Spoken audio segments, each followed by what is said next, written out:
ହଉ ଆଜି ଆମେ କ'ଣ ପଢ଼ିବା କହିଲ? ଆଜି ଆମେ ସପ୍ତାହର 7 ଦିନର ନାଁ ଜାଣିବା। ଜାଣିଛ? କହିଲ ସପ୍ତାହ କେତେ ଦିନ? କେତେ ଦିନ? ସପ୍ତାହ ହଉଛି 7 ଦିନ। କେତେ ଦିନ? 7 ଦିନ। 7 ଦିନରେ ଆମେ ବାରର ନାଁ ଜାଣିବା। କହିଲ ପ୍ରଥମ କୋଉ ବାର? ପ୍ରଥମ ହଉଛି ସୋମବାର। କୋଉ ବାର? ତାପରେ ଦ୍ୱିତୀୟ ବାର ମଙ୍ଗଳବାର। ତୃତୀୟ ବାର କ'ଣ? ବୁଧବାର। ଚତୁର୍ଥ ହଉଛି ଗୁରୁବାର। ତାପରେ ପଞ୍ଚମ ବାର ନା କ'ଣ? ଗୁରୁବାର ପରେ କ'ଣ ବାର ଆସେ? ଶୁକ୍ରବାର।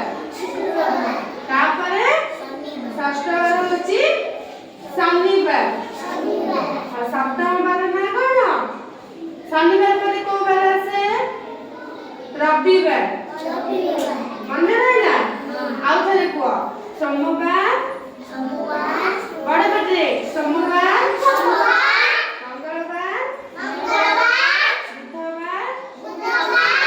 बुधवार गुरुवार शुक्रवार रविवार। समझते मन रखिके आसब।